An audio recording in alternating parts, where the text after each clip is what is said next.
They are blowing whistles to remind President Joseph Kabila of the end of his term.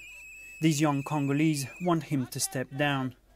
And so they are occupying the streets and mounting barricades to show their anger. We will be out in the streets until he leaves, he tells me. We are not afraid of him and his forces. He's got to go.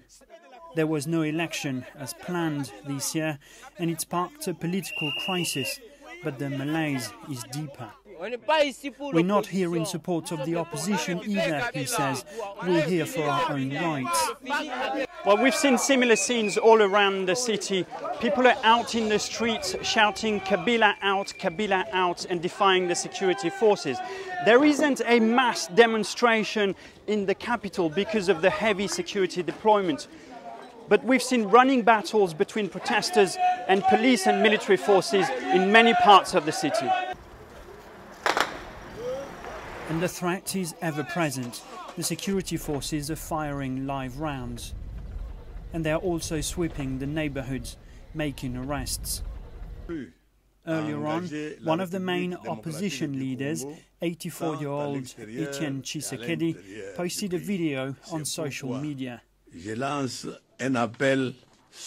I launch a solemn appeal to the Congolese people to not recognize the illegal and illegitimate authority of Joseph Kabila and to peacefully resist his coup d'etat. Protests were also reported in other cities across the country. There were demonstrations in Lubumbashi and in Boma, where 4 people were killed. Mobs attacked the Electoral Commission building and burnt a tribunal in Lwebo.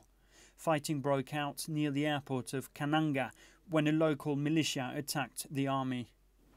Back in Kinshasa, the newly appointed Prime Minister, Sami Badibanga, read a short declaration to the press, but he didn't take any questions.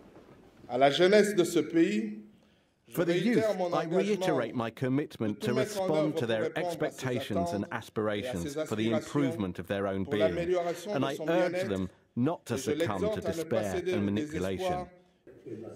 Coming from the opposition, Mr. Badibanga was expelled from his party 5 years ago. He recently signed a deal with the ruling coalition to accept that President Kabila remain in power. The main roads of the capital were deserted for a second day, but in a city where millions struggle to scrape together their daily necessities, how long can it remain a ghost town? Thomas Fessy, BBC News, Kinshasa.